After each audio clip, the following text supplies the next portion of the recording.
தாழம்பூ நிறத்தில் கோயில் சிற்பம் போல உடல்வாகு, நெற்றியில பொருளும் முடிக்கற்றை, அப்படியே பேசும் கண்கள், குழிவிலும் கன்னம், ஈர்க்கும் உதடுகள், கொள்ளை கொள்ளும் அழகு.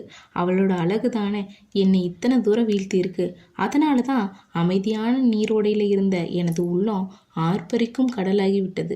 இதுதான் விதியானும் தெரியல. சென்ற வருடம் யூனிவர்சிட்டியில் முதல் மார்க் எடுத்து எனக்கு கோல்டு மெடல் கொடுத்தாங்க. அந்த கோல்டு மெடல் சோத்தில் அப்படியே மின்னிட்டு ஆடிக்கிட்டு இருக்கு. அதை கழுத்தில் அணிவிக்கும் போது பிரின்சிபல் பாராட்டிய வார்த்தைகள் இன்னும் என் காதில் ஒலிச்சிட்டே இருக்கு.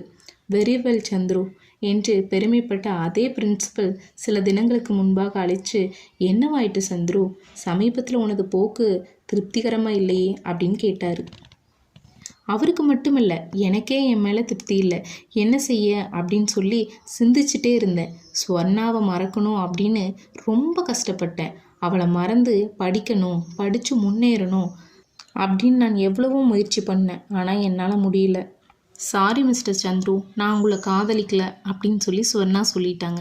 சற்று முன் எனக்குள்ளேயே தோன்றின விவேகம் என்னென்னா, உறுதியெல்லாம் நீர்க்குமிழா உடைய திரும்பவும் அவளோட நினைவில் உள்ளே போயிட்டேன். நெஞ்சு கனத்துது. நான் இனி ஆக்கப்பூர்ணமாக மனிதனாக உருப்பெற்று வாழணும். ஸ்வர்ணா எனக்கு அதனால் தேவை. அவளோட நேசம் பாசம் எல்லாமே எனக்கு தேவை அப்படிங்கிறது எனக்கு புரிஞ்சுது. மீண்டும் ஒரு முறை அவகிட்ட போயிட்டு நம்மளோட தவிப்பை சொல்லலாம் அப்படின்னு சொல்லி நான் நினச்சேன். ஸ்வர்ணாவோட பிரிவை பற்றியே நான் நினச்சிட்டு இருந்தனால எனக்கு நேரம் போனதே தெரியல.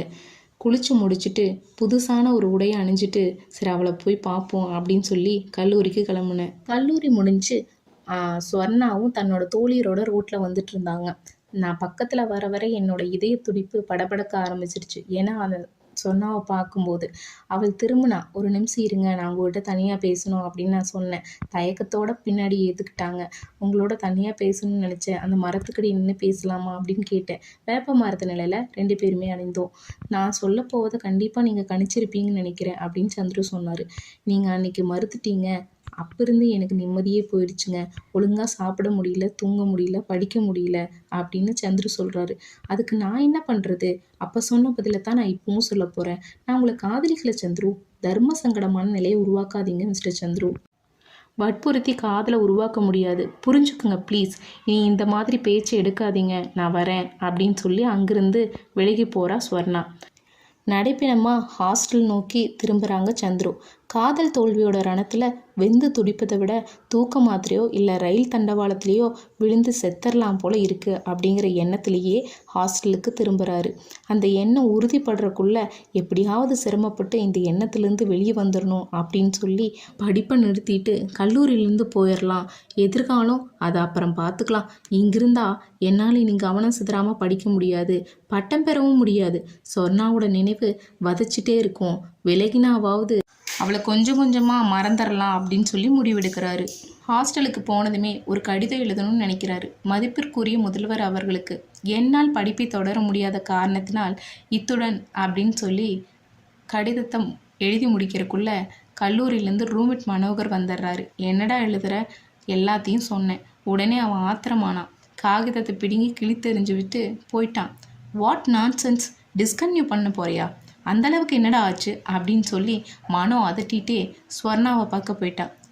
கல்லூரிக்கு போய் ஸ்வர்ணாவை பார்த்து எல்லாத்தையும் கேட்டிருக்கான்.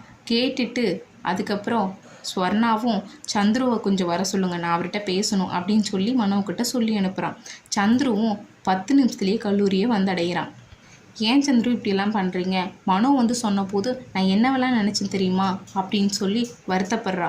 அனுபவிக்கிறவனுக்கு தான் காதல் தோல்வியோட நரக வேதனை தெரியும் ஸ்வர்ணா அப்படின்னு சொல்லி சந்துரு சொல்கிறாரு.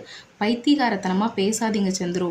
இந்த ஸ்வர்ணா இல்லாட்டி ஒரு புவனா, இல்லைன்னா ஒரு சுகுணா, அப்படி இருக்கிறப்போ இவ்வளோ பெரிய சோகம் விரக்தி எதுக்கு? இதனால் நான் காதலை கொச்சப்படுத்தினேன்னு அர்த்தம் இல்லை.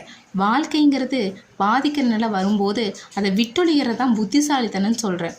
தன்மானத்தை சாகடிச்சு இப்படி ஒரு முடிவுக்கு வரலாமா? உங்களுக்கு எப்படி தெரியும் என்றான் சந்துரு லேசான அவமான உணர்வோடு. மனோ தான் வந்து சொன்னார், படிப்பை நிறுத்திட்டு போகிறேன்னு சொல்கிறீங்களாம். உங்களையே நம்பி இருக்கிற குடும்பத்தோட நிலைமையை யோசிச்சு பார்த்தீங்களா? உங்கள் பலவீனத்தால் உங்கள் குடும்பமும் கண்ணீர் சிந்தணுமா? தற்காலிக கவலைகளை விட எதிர்காலத்தை பற்றின சிந்தனையே முக்கியம் சந்துரு. அதனால் சஞ்சலங்களை தூக்கி போட்டுட்டு புக்ஸை கையில் எடுங்க சந்துரு. இந்த வருஷமும் நீங்கள் தான் கோல்டு மெடல் வாங்கணும். ஸ்வர்ணா பேசி முடித்துவிட்டு போய்விட்டாள். அவள் வார்த்தைகள் மட்டும் அங்கேயே சுற்றி வந்தன. கண்மூடி வழி தாங்கினேன். சஞ்சலங்கள் மறைய மனம் ஒருமுகமானது.